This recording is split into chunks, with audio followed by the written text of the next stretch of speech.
I am the Tofu Golem. Please enjoy the video.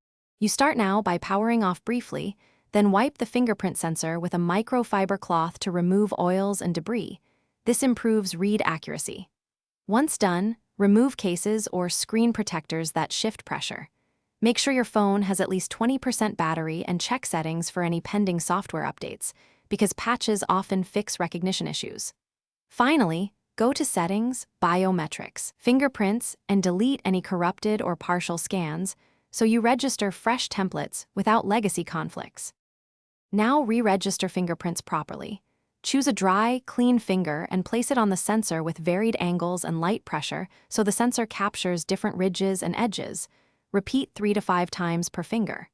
You should breathe steadily, don't slide, so the sensor gets consistent contact.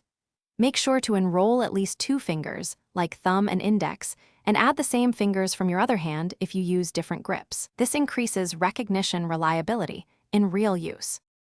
Finish by testing the sensor 5 times in normal use, lock and unlock, so you confirm consistency.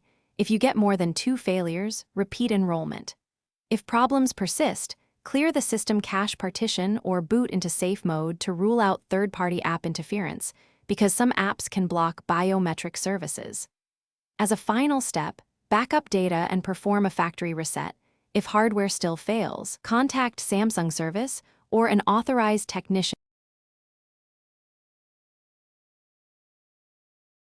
Thanks for watching. Consider subscribing if we helped you today.